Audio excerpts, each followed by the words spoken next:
All right, everyone, welcome back to Get NIST-y, the series that breaks compliance out of the checkbox trap and turns it into a real security advantage. No fluff, no FUD, just practical strategies to make compliance work for your MSP.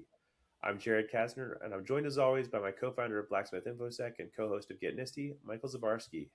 Hey everyone. All right. Um, our first question today comes straight out of the r/MSP community. Um, this is a thread asking for an honest take on Vanta, Drata, Delve, and the broader automated evidence collection process. So the question reads, I have a few clients in highly regulated industries turning to us for compliance services, mostly SOC 2 and ISO 27001. Give me the honest take on Vanta, Drata, Delve, etc. Everyone now claims they have automated evidence collection and agents to set up controls, but how much of that is actually true? Do you actually use these tools or prefer to DIY? Is it worth it? What would make it worth it? What are the biggest headaches in these processes still? Um, Honestly, my hot take, real quickly, is this almost seems like somebody who wants to get into the space and is like a potential vendor asking the question. But I'm going to take this at face value here, and we'll jump into this. Especially because, and we alluded to this on last week's episode about the allegations of one of those vendors potentially faking SOC 2 reports and working with untrustworthy auditors. Um, is there value in automated compliance? The answer is maybe. Some. I'll give you a qualified yes and no. There is absolutely value in using these tools. I have in my copious free time, I am a CISO for a Silicon Valley startup and that uses Vanta. I have learned a lot about the security posture of this of the startup that I'm advising through Vanta. There are also things that absolutely drive me batshit crazy about this platform. And I apologize for the language, but I just like that's how strongly I feel about it. So there are absolutely things that are valuable that you can and should and will learn from using these automated compliance tools. And then there are also things that will drive you nuts as well. So So Jared, there's I'm my gonna quick hot pause take. you for one pause you for 1 second before you continue. I need to know one thing. Is going to be your qualified opinion, your unqualified opinion, or your adverse opinion? Yes, it is all of those things. So obviously, I feel very strongly about this stuff. And the short answer here is all of these tools have a lot of things that they can show you. Um, if you treat them as a full end-to-end security program administration tool where you are tracking not just your progress towards compliance, but your progress towards actually securing your business and expecting them to do all of the work for you. And I'm going to underline and emphasize that last piece, expecting them to do all the work for you. You are absolutely not getting the value out of those tools that you should be getting out of it. And you are setting yourself up for a very bad day, maybe not today, but sometime in the future. However, if you are looking at those as tools that you have to invest time into and have a relationship with and spend a lot of time carrying and feeding and maintaining and getting value out of, then you are going to get a ton of value out of those tools. So there's my qualified, unqualified, and adverse opinion all wrapped up into one. And Michael, let me turn it over to you. What's your take on these tools? Yeah. I've seen three main issues with them, and they're not all tooling issues. A lot of them are human issues. The first one is like any other tool, they collect evidence through API calls. Sometimes APIs change. Sometimes, because of that, the stuff that is returned is incorrect. And this goes back to like with this or AI or anything else, keeping the human in the loop and actually validating the evidence that's collected. So that's part one, is keep the human in the loop. Part two is they can, if you don't think through them, create a false sense of security. And this is more of a human psychology issue than a tooling issue. Because if I connect them to 365 and they connect to 365 and say, hey, you've got conditional access rules and MFA is enforced and you're good, awesome. But if you're not connected to my HR piece or my accounting software and it doesn't know about it, it won't pull that information in. It's not going to tell me anything about it. And human psyche will say, hey, I have a green check mark. I'm good. I can go on. Yep. But you're not really secure. And so because of humans, and humans ruin everything that is good, um, we also do some good things, but mostly ruin things. it is a very difficult thing to solve for the human psyche, and making sure that they don't see the just green check mark and move on with their lives. Um, and that's really the biggest issues out there for automated compliance tooling, right? It's the how do you solve for one of them is easier to solve for the APIs changing piece, right? You can get on different boards and product things with Microsoft, etc., and anyone that you want to integrate with, and get heads up. Make sure you understand when they're going to be updating their APIs, test it in your dev environment, etc. But you need to be very proactive about that. Um, and then the human psyche piece is a lot harder to solve for. Um, I don't have a good answer for that. And the same thing with, by the way, with non-automated compliance tools, um, that you need to think holistically about things. It's just you don't have the green check mark to steer you in the wrong direction to say, hey, how are we doing this across the board versus just seeing a green check mark and moving on with your life. I was Um, going to say that was one thing I was going to bring up here also, Mike, is regardless of whether you're using Excel, a non-automated platform, an automated platform, when you bring on a new vendor, um, going back through your list of controls and saying, oh, hey, does this vendor have MFA? Is MFA enforced? Is it enforced via SSO or directly? Like things like that. Actually taking the time when you're bringing in a new vendor to review the security posture of that vendor and put the right controls into place and not just trust the evidence or the things that you've done in the past, but actually think through it holistically. And so, regardless of the tool, you have to be like there's a mindset to security and compliance that as practitioners, as IT professionals, we should all be thinking about. And we don't need to be deep in the weeds and know every control for CMMC, for example. Like that actually is not super valuable for most IT professionals. Although I guess with the number of people who are impacted by CMMC is becoming more and more critical for us. But the reality is, like you know, as an IT professional not to trust the default configuration for any vendor out there, right? Like the default configure. Um, Most systems are designed to get you started as quickly as possible, and that's why we still see defaults like admin. And so we as IT pros know to change the default username and default password. We know as IT pros to turn on MFA, to turn on single sign-on, to enforce good practices along the way. Now sometimes we get lax and we forget to do those things, and that's where trouble comes in. And so, uh, regardless of whether it's an automated system or a non-automated system, having the process, having the mental process in place to follow along and make sure that you're securing folks out of the box is going to save you a lot of heartache. Absolutely. Uh, so, uh, how much of this is actually true from a control and automation standpoint? Some, right? Like again, a lot of these tools are designed and built really for a common set of tools within, and I'll call it the Silicon Valley stack. These are all API-driven SaaS platforms that are commonly used by Silicon Valley companies, and so Vanta, Drata, Delve, they are primarily targeting large enterprise companies with SaaS products with well-documented APIs, things like that, and that's how they're able to do this automation. If you're an MSP or a small business owner, you may not be using Salesforce that has well-documented APIs. You might be using a smaller CRM that does not integrate into these platforms yet.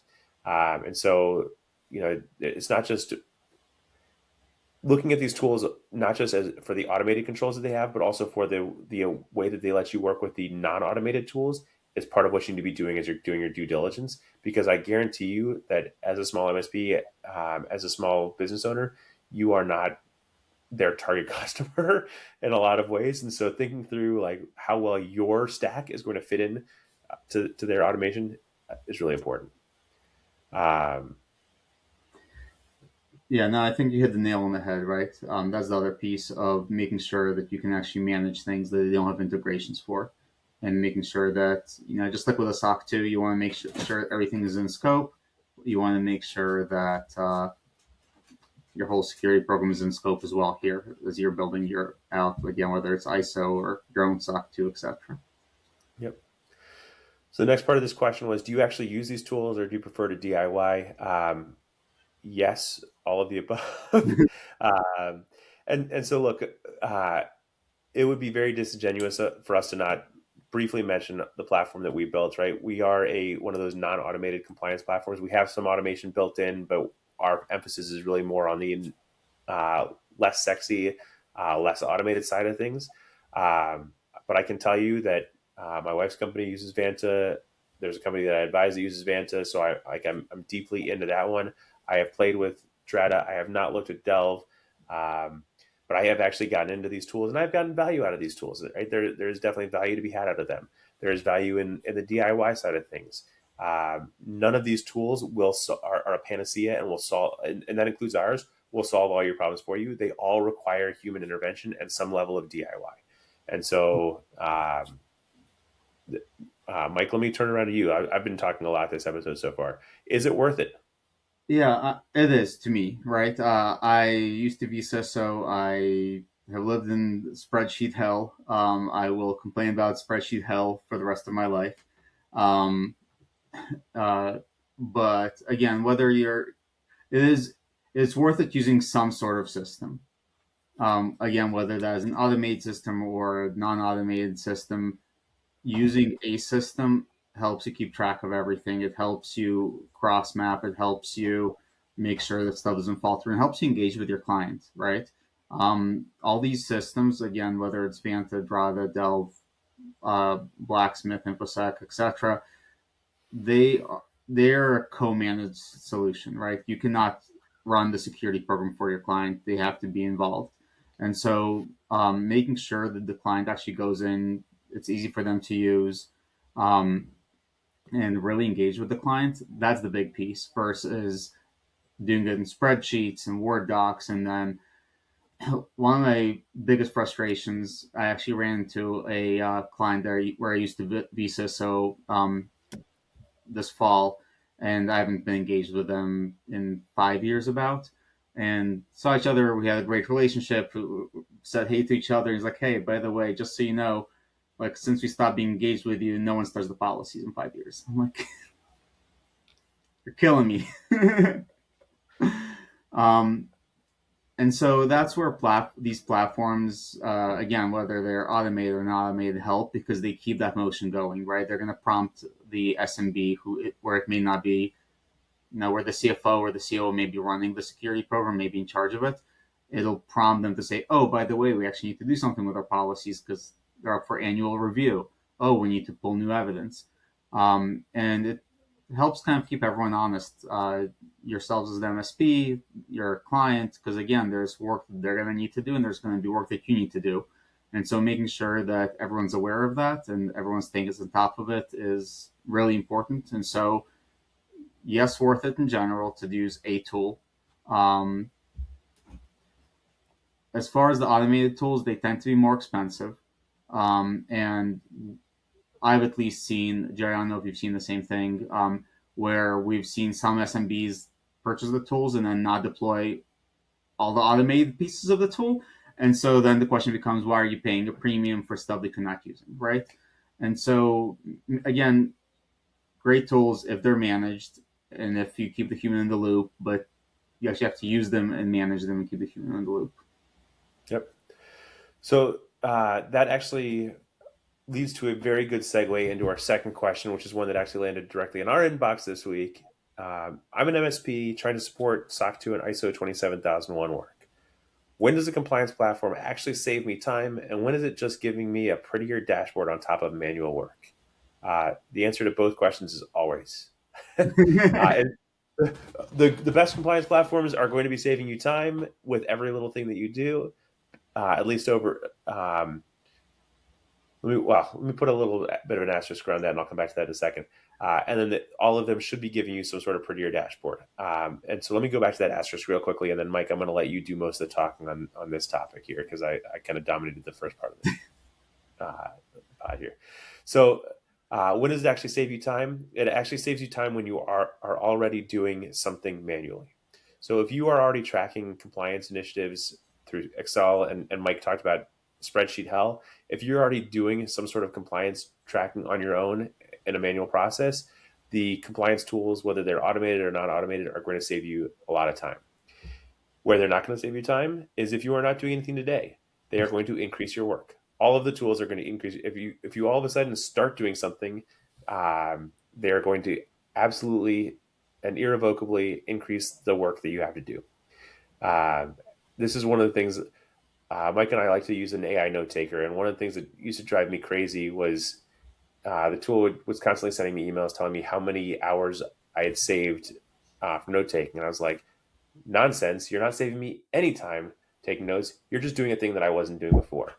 A lot of these automated platforms and non-automated platforms, for that matter, the compliance tools are going to start doing things that you haven't been doing. Mike alluded to this earlier. You know, reminding your users to publish policies or renew things.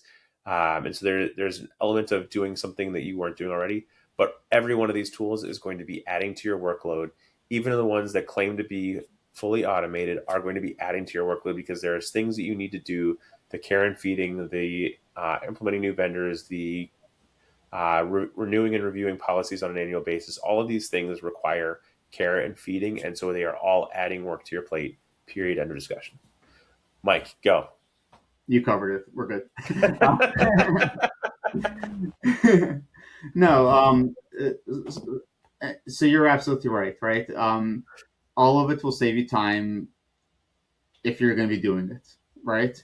And so, whether that's going to be internal automation, because as much as Jared and I say that we don't have, for example, a lot of automation in our platform, we do have a lot of internal automation, right? The hey, you approve a policy goes to all the end users to approve it, stuff like that. So, for example, you're not having to chase people for them to sign a policy or acknowledge a policy. You can actually keep track of risks in a sane way versus having to move your notes from one QBR to the next one. So really, it's that visibility that really does save time and help. It's the being able to work with your client to tell them a story of, hey, here's what's going on, here's the current status, making sure that they stay on top of their tasks. You guys, as MSPs, have PSAs or ticketing systems or whatever it happens to be where you track your work. Your clients generally don't. And so again, there's going to be a bunch of compliance things that they have to do internally, and for you to be able to keep them honest to make sure that they're actually getting stuff done or not getting it done, where you continually have the conversation month after month of, hey, did you do this? No. Okay, well, get it done by next time we meet. Hey, did you do this? Oh, no. Okay, well, get it done by next time we meet. But it lets you have that visibility and lets you keep them honest as well, because as you're working through your stuff and making sure that all their technical controls are in place, there's going to be a ton of administrative controls that they need to put in place as well. And so that, again, it saves you time and energy in having to chase people, follow up on emails. You can track all of that and have that visibility, so you're not having to, go see if Sally did something. It's no longer sending Sally 20 emails waiting for it to respond to see if she did it. You can go into the platform and see if she's did it and closed out the task. So absolutely saves you time, assuming you're doing something, as Jared pointed out. And yeah, ideally gives you a prettier dashboard, and making sure the dashboard is actually actionable is huge, right? Because seeing a pretty dashboard is great, but seeing a pretty dashboard that I can actually click on and it takes me somewhere because the dashboard tells me I need to do something is even better. So, yep. There's two things that the dashboard should be able to do for you, Mike. You hit the nail on the head with the first one, which is that the dashboard should be actionable. The second thing that the dashboard should help you do is tell a story, right? And we've talked about this before. A dashboard that shows you how many tickets you closed in the last 90 days is totally meaningless. It doesn't help you tell a story because your client does not care how many tickets you closed in the last 90 days. What they care about is the one ticket where you missed your SLA, or the one ticket where that was caused because the CEO couldn't get into his email or her email, right? they don't care about what they want is the narrative. And so finding ways for the dashboard to help you tell a story that says, hey, here's how your risk has diminished over time, or your compliance has increased over time. Here are the specific things that we did that helped you reduce your risk profile. Right? I can't make your risk go to zero, but I can help you manage your risk as low as possible. And I can help you focus on the things that are going to reduce your risk profile that matter the most to your business. Right? But if the dashboards are not helping you tell a story or giving you some actionable information that you can drill into immediately or do something with, then the dashboards are useless. And so having a pretty dashboard, just for the sake of a pretty dashboard, like you would be surprised at how much software you can sell with a dashboard that looks good, even if that dashboard doesn't do anything. So those are the two things as you're looking at the dashboards that I would encourage you to do is make sure that it's actionable and or that it tells a story. Yeah, and the other piece is, and again, all of this can generally be done in Excel with enough monkeys and typewriters, as they say. But the other piece is it's a centralized place to store everything, right? It's hey, we're gonna keep a list of all of our suppliers so we can manage supply chain risk. Cool. Well, now I have a platform that I can give access to my accounting team and my HR team and the IT team and whoever else, and have them come in and add all their vendors. I know we've had a couple of partners that have gone through that exercise with some of their clients, and they've met with every department head, added all the vendors that their departments are using, and they found duplicative vendors. So again, brings that visibility forward where they can say, hey, we've got 3 LMS systems. Why do we have 3 LMS systems? Oh, it's because accounting and HR and legal haven't talked to anyone internally, and they've just brought in new systems. And so that visibility is also a huge piece. It gives you as the MSP visibility into all the vendors that the client is using, because normally you don't have that. You only know the stuff that you're supporting. And through that, you can then leverage your IT lens to say, hey, you guys are using this. Guess what? I have 3 other clients that are using this other product. It may be a better fit. You should take a look at it, right? You guys have this really cool thing where you have visibility across multiple clients. And so you can leverage that to provide better insights to your clients. You can provide better risk assessments to your clients to say, hey, I know you're a doctor's office. Guess what? 4 of my other doctor's offices just had this happen. Have you considered this risk? And it doesn't have to be an IT security risk. It could be something else. And maybe they have considered it and have a solution. Maybe they haven't. But it really enables you guys to be that better partner to your clients, because you can spread that wealth of knowledge that you have from your client base across your client base. And this kind of gives you that visibility to say, hey, here's what's going on for all the risks. Here's what's going on for all the vendors. And lets you see that, and lets you be more engaged with your clients. And I can guarantee you your clients will never ask you to be less engaged with them. Yep. Cool. Well, I think that probably satisfies things for today. Mike, you want to close this out? Sure. Thanks for joining us today. If you enjoyed today's content, please share this episode with a friend. If you joined for the first time, hitting the follow button helps others discover us in the future. It means you won't miss an episode. As always, if you have any questions, please submit them at blacksmithinfosec/ask, and we'll see you next week. Have a great day, everyone. Take care. Get NIST-y.